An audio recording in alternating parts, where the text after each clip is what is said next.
Well, Happy New Year, church family. It's good to be back in Pittsburgh. We went to Dayton, Ohio, as you know, to celebrate Christmas with our families. Well, guess what?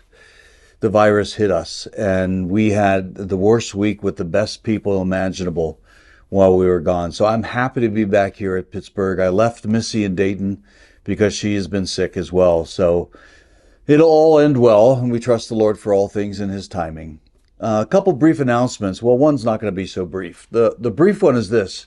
There's going to be a kids' craft night on January 20th from 6 to 8 o'clock at night here at church.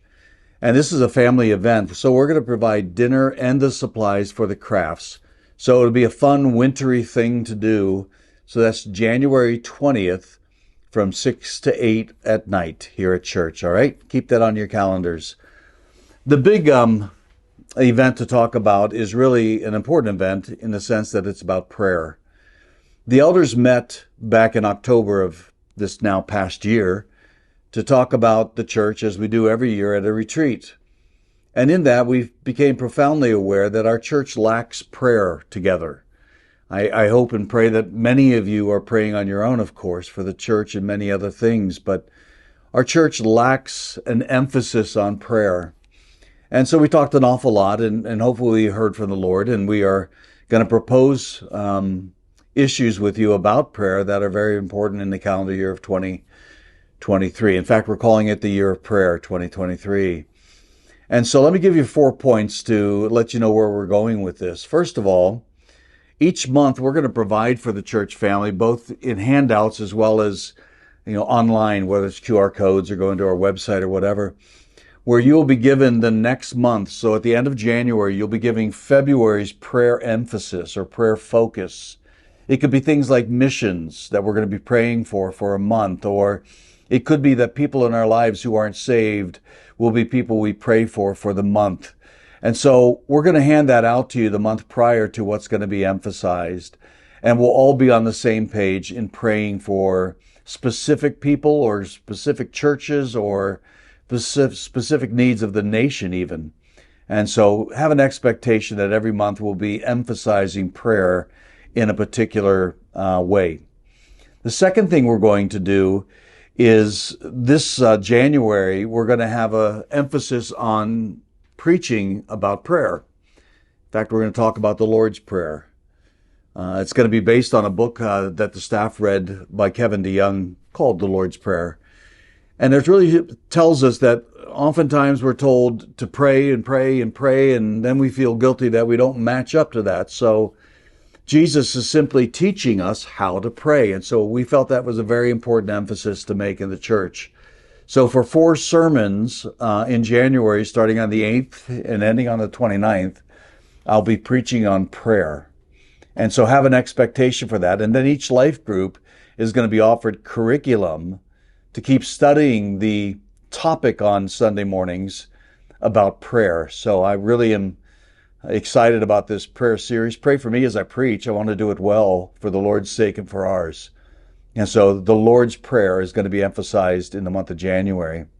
Third, the week of January 23rd, Monday, through the 29th, Sunday, we are going to have a week of offering each of us to go through a time of fasting and prayer. Each of us is going to maybe do it differently, but fasting means giving up food.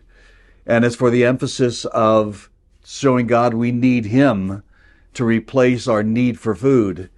And so there's a very, I think, in the end, confusion about what the purpose of fasting is. So I'll have a special message on that on January 22 about fasting and prayer. And then we're going to break our fast all together on a Sunday evening, the 29th, when the church family will get together for a prayer service and then dinner afterwards. And so we'll come, we'll pray, we'll celebrate, and we'll eat afterwards and break our fast. So more to say about that as it comes pretty soon. And then fourth, that night of the 29th just begins a prayer service every quarter in our church on Sunday evening, where we'll worship and pray together and have a meal afterwards. So we really look forward to emphasizing prayer in the year 2023, and hopefully, of course, it becomes a very spiritual habit that we all kind of attach ourselves to for the remaining days of our lives, whether it be obviously for a year or for 20 years or more. So I trust we will see the same need for prayer together. The Father loves us to pray. He has opened that path to prayer because of what Christ has done for us. We have the right to become children of God because of Christ himself. And so in the end, I want to emphasize what Charles Spurgeon said back in the 1800s. He said, though infinitely better able to do without prayer than we are, Jesus Christ prayed much more than we do. Isn't that a strong statement? Jesus, the perfect man, prayed much more than many of us are currently praying in our lives. And we need God's presence in our life, God's power in our life, and God's authority in our life as we move forward in this year. So there you go. Prayer is the emphasis for 2023, and especially in January in our sermon series. So I look forward to spending Sunday with you. May God bless you. And wasn't Justin wonderful substituting for me on Sunday? We're so blessed to have elders who are, jumping in there and sharing the load here at church. So God bless you, and we'll see you Sunday.